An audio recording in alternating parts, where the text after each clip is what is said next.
ان کی محبت میں بھی وہ سرشار رہے گا. یہ ان کے لیے پہلی نہیں بلکہ پہلی اور آخری زندگی کی ہر کوشش ہونی چاہیے. میں گزارش کرنا چاہوں گا بہادر پور کے تمام نوجوانوں سے خاص طور پہ اور عام طور پہ اس جلسے میں آنے والے تمام مسلمان سنی صحیح العقیدہ بھائیوں سے کہ آپ اس جلسے میں آ کے بیٹھ جائیں. آپ کی محبتوں کو میں سلام کرتا ہوں. اب محبت کا تقاضا یہ نہیں کہ آپ جب حضور آئیں گے تب آپ حضور کی موجودگی میں آپ جلسے میں بیٹھیں گے، بلکہ محبت تو اسے کہتے ہیں کہ حضور کی آمد سے قبل ہی آپ جلسے میں اپنی جگہ لے لیں اور انتظار کریں کہ سرکار کی آمد کب ہوگی اور آپ کا وہ انتظار کرنا ایک سیکنڈ انشاءاللہ اس کا بہتر بدلہ اللہ آپ کو عطا فرمائے گا. اسٹیج پہ بہت سارے علماء کرام ہمارے نقیب ہندوستان بیٹھے ہیں، ہمارے محب گرامی دیگر طلباء اعظام علماء کرام تشریف فرما ہے. مجھے حکم ہوا ہے کہ میں اپنے انداز پر چند ایسی باتیں اصلاحی پہلو پر رکھ کر آپ تک پہنچنے کی کوشش کروں جس سے جلسے سے جانے کے بعد آپ یاد کریں کہ بہادر پور کے جلسے میں مصور رضا مصباحی نے چند ایسے پیغامات دیے تھے جن پیغامات کے تناظر میں ایک انسان اپنی زندگی کی کوششوں کے ذریعے اپنی آخرت بنا پائے. ہم سب مسلمان ہیں، صرف اتنا معلوم ہے کہ ہم کلمہ پڑھتے ہیں، ہم صرف اتنا جانتے ہیں کہ صاحب ہماری شادی مسلمانوں کی طرح ہوتی ہے، مگر ہم میں سے شاید و باید کوئی صحیح طریقے سے یہ جان پاتے ہیں کہ اسلام کی تبلیغ کے لیے، اسلام پھیلانے کے لیے، اسلام کو ہمارے گاؤں سماج اور ہمارے دلوں تک پہنچانے کے لیے ہمارے بزرگوں نے، ہمارے بزرگوں کے بزرگوں نے، اولیاء و صالحین نے، صحابہ نے، خود سرکار دو عالم صلی اللہ علیہ وسلم نے کتنی صعوبتوں کا سامنا آپ نے کیا. آپ کی زندگی میں اتنی آپ نے کوششیں کی اور کس طریقے سے آپ کو لوگوں نے پریشان کیا، ستایا، آپ کو مارنے کی دھمکی دی، آپ کو نعوذ باللہ گھر سے بھگانے کی دھمکی لوگوں نے دی. مگر اس وقت جب مصطفیٰ کریم تنہا تھے، جب آپ کا ساتھ دینے والا کوئی نہیں تھا، سرکار دو عالم بالکل پسمردہ اور افسردگی کی حالت میں آ گئے. آپ بالکل ایک خاموش پڑے بیٹھے تھے. تشریف فرما تھے کہ کون آئے گا جو میری مدد کرے گا. اتنے میں مولا علی حاضر خدمت ہوئے. کہا حضور کیوں آپ افسوس کر رہے، کیا سوچ رہے ہیں، کیا آپ کا مشن ہے، آپ کی تحریک کیا ہے، آپ کا ارادہ کیا ہے؟ سرکار نے جواب دیا تھا. سرکار فرماتے کہ اے علی، اللہ نے مجھے حکم دیا ہے کہ میں اللہ کا نام پہلے اپنے خاندان تک پہنچاؤں، اپنے رشتہ داروں تک کو بتاؤں کہ اللہ کون ہے، اللہ کا فرمان کیا ہے، اپنے اقربا اور اعزاء تک میں دین پہنچاؤں. اے علی، اس کے لیے مجھے تیری ضرورت ہے، تیری حاجت ہے، کیا تم اس کے لیے تیار ہو؟ سرکار مولا علی کا اس وقت بچپنا تھا، صرف 13 سال کی عمر شریف تھی. 13 سال کی عمر شریف میں حضرت مولا علی نے آپ نے فرمایا، عرض کیا کہ حضور فرمائیے کہ مجھے کرنا کیا ہوگا. کہا علی، تم بہت زیادہ نہیں، اپنے خاندان کے چند افراد کے کھانے کا انتظام کر دو. حضرت علی نے 40 لوگوں کے لیے روٹی اور ان کے لیے گوشت کا انتظام کیا، ان کے لیے دسترخوان سجائی. 40 افراد کو مصطفیٰ کریم نے اپنے خاندان کے ان 40 کو آپ نے دعوت کر دی کہ تم سب کو آج میں علی کے دسترخوان پر کھانا کھانا ہے. سارے لوگ سرکار کی آواز پر علی کا مہمان بننے کو تیار ہوئے اور آ گئے. سب لوگ کھانا سے فارغ ہوئے. مصطفیٰ کریم نے دیکھا کہ یہ لوگ کھانے سے فارغ ہو گئے.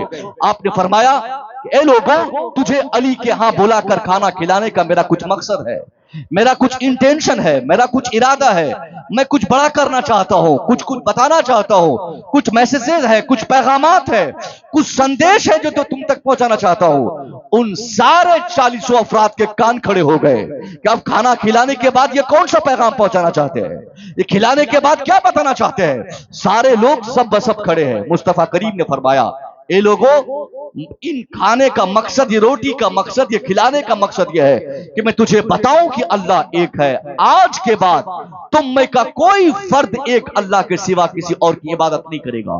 اللہ کی عبادت کے علاوہ کسی دوسرے کو اپنا معبود تسلیم نہیں کرے گا. سرکار مولا علی کا دسترخوان ہے، دسترخوان سے کھائے ہوئے لوگ کھڑے ہیں. اس وقت مصطفیٰ نے فرمایا، اے لوگوں، اللہ کا نام کو مجھے اس دھرتی کی ضرورت بنا دینا ہے. اللہ کا پیغام اس دھرتی کے چپے چپے پہ استھاپت کر رہا ہے. اللہ کا پیغام اس روئے زمین کے حصے میں مجھے پھیلانا ہے. اللہ کے نام کی تحریک چلانی ہے.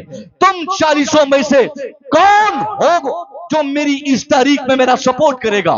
कौन है जो मेरी मदद को आगे बढ़ेगा, कौन मेरी हिमायत करेगा, कौन मेरे कॉपरेशन के लिए अपने आप को पेश करेगा। अल्लाह की कसम, वो 40 लोगों ने उस वक्त दस्तरखान पर रोटी और बोटी का मजा तो बहुत लिया, मगर जब सरकार दो आलम सल्लल्लाहु अलैहि वसल्लम ने इस्लाम की तबलीग के लिए, इस्लाम फैलाने के लिए, इस्लाम के फलाह बहबूदी के लिए, इस्लाम के फरोग और इस्तेकाम के लिए, अल्लाह के नाम को पहुंचाने के लिए घर घर तक, अल्लाह के नाम की तहरीक के लिए जब आपने आवाज लगाई कि कौन तुम में का मेरा साथ देगा, उन 40 में से किसी में यह जुर्रत ना हुई उस वक्त कि वो मुस्तफा की बारगाह में अपने को पेश कर सके।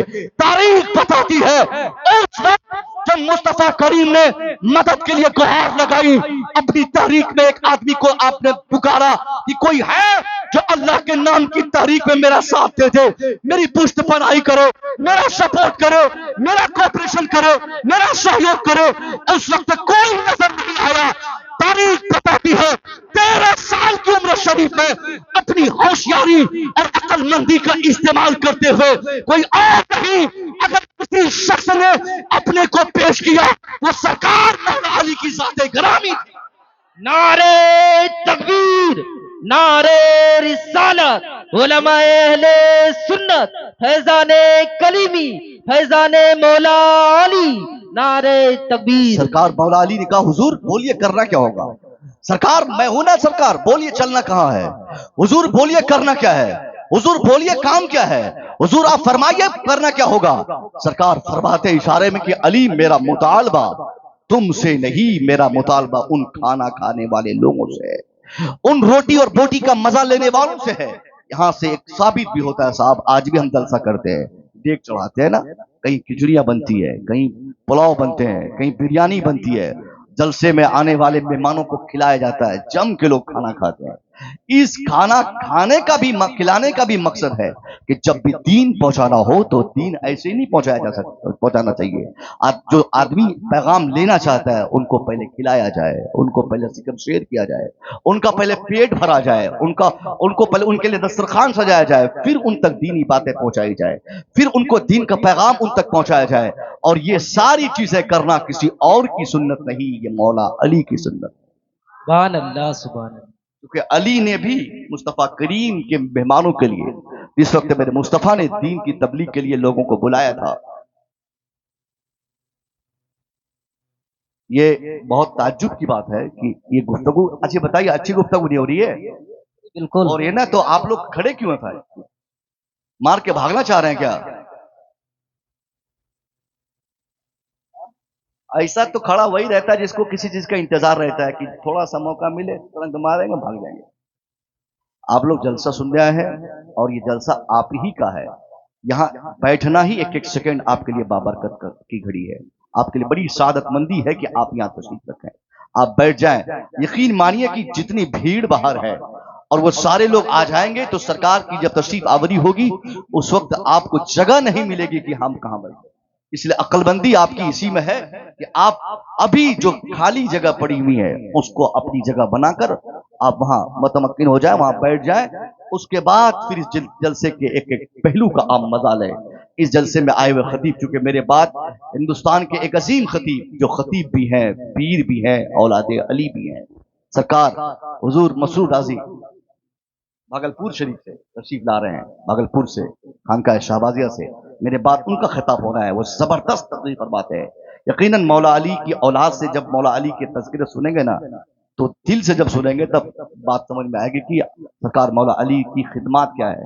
इतनी बड़ी खिदमत आपने पेश फरमाई, यकीनन मैं इसका इनकार नहीं कर सकता कि सरकार मौला अली से पहले लोगों ने खिदमत नहीं की या उनके बाद लोगों ने खिदमत नहीं की, मगर मौला अली ने जिस उम्र में मुस्तफा करीम का सपोर्ट करने के लिए अपने आप को पेश किया था, उस वक्त बड़े बड़ों को यह हिम्मत नहीं होती थी कि ये जोखिम भरा काम हम करें। लेकिन अली ने देखा, हजरत अली ने समझा कि यहाँ सपोर्ट की जरूरत है। आपने सपोर्ट के लिए मुस्तफा करीम की बारगाह में अपने को पेश किया। फिर इस्लाम धीरे धीरे दुनिया की जरूरत बनता चला गया। मुस्तफा जाने रहमत ने अरब के उस रेगिस्तान में लोगों को जब आपने संभालना शुरू किया, पहले तो अल्लाह की मार्फत का नूर वहां के लोगों में आपने बैठाना चाहा, उसके बाद धीरे धीरे मुस्तफ़ा जान रहमत ने लोगों के ईमान के बाद उनके अकीदे को, उनकी जिंदगी को, उनकी आखिरत को आपने बनाने की कोशिश की। उसके बाद आप एक से बढ़कर एक फरमान जारी करते रहे। जिन लोगों के दिलों में बेटियों की मोहब्बत नहीं थी, उन लोगों के दिलों में बेटियों की मोहब्बत मुस्तफ़ा जान रहमत ने डाल दी। जो लोग अपने अपनी माँ को सताने में कोई कसर और कमी नहीं छोड़ते थे, उन लोगों को मेरे मुस्तफ़ा करीम ने माओ की मोहब्बत याद दिलाई और कहा ये माएँ पिटने और बिकने के लिए नहीं है, इन माओ के कदमों के नीचे अल्लाह ने तेरी जन्नत को डाल दिया है। उन बेटों को माँ बाप की अहमियत का अंदाजा मुस्तफ़ा रहमत के उस वक्त हो गया, उस जिंदगी में हो गया। तारीख बताती है कि औकास के मेले में बेटों ने माओ को बेचा 900 दिरहम में, 300 दिरहम में, और तीनों भाइयों ने आपस में बांटकर